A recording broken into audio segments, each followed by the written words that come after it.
Hello everyone, সবাই কেমন আছো? আশা করি সবাই খুব ভালো আছো। এবছর আমাদের এই প্রথম একটা বিয়ে বাড়ি পড়েছে।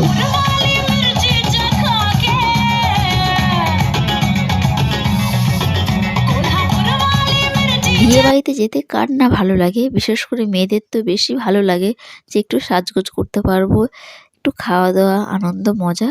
কিন্তু আমার মেয়ে যে এতটা খুশি হবে আমি ভাবতেই পারিনি। এই নিয়ে আমার মেয়ের দ্বিতীয় বিয়ে বাড়িতে আসা। আগের বছর একটা বিয়েতে গিয়েছিলাম, তখন অনেকটা ছোট ছিল। আর এখন যে খুব বড় হয়ে গেছে এমন নয়, কিন্তু এই বিয়ে বাড়িতে এসে আমাকে একটুও বিরক্ত করেনি। ও নিজের মতন এসে নাচ করছে, ও ঠাপির সাথে ঘুরছে, মানে নিজের মতনই আছে। ও একটুও যে মামা করছে এমনটাই একদমই করেনি। আর জানোই তো শাড়ি পরতে আমি কতটা ভালোবাসি। আর বিয়ে বাড়িতে আমি শাড়ি পরবো না এমনটা কখনো কি হয়েছে?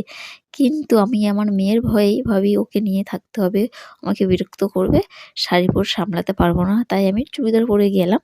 কিন্তু গিয়ে দেখলাম আমার মেয়ের দিব্যি আছে, শুধু একটু করে আসছে, নাচছে, একটু হাঁপিয়ে যাচ্ছে, এসে বলছে মা জল খাবো। জলের বোতলটা আমি সবসময় আমার নিজের সাথে রাখি। তারপরে দেখছি ও দিব্যি আছে, ও ঠাপ্পির সাথে ঘুরছে। অন্যান্য বিয়েবাড়িতে যেমনটা হয় যে অনেক লোকের ভিড় গ্যাঞ্জাম, এই বিয়ের বাড়িটা ছিল একদমই ফাঁকা ফাঁকা। লোকজনই ছিল, কিন্তু এতটা জায়গা জুড়ে হয়েছে না যে তোমার একটু গ্যাঞ্জাম লাগছে এরকম মনেই হবে না। আর এখানে তোমার মেয়ে অনেকক্ষণই নাচ করলো। আর জানোই তো এখন শীতের রাত, তাই বেশিক্ষণ থাকলাম না, আমরা খাওয়া দাওয়া করতে চলে এসেছি। বাকি সবার খাওয়া দাওয়া হয়ে গেছে, তখন আমি আমার মেয়েকে নিয়েছিলাম। সবাই খাওয়া দাওয়া করে নিল, মা এখন ওকে ধরলো, আর এখন এই আমি একাই খাচ্ছি। তা তা চলো খাওয়া দাওয়া করি।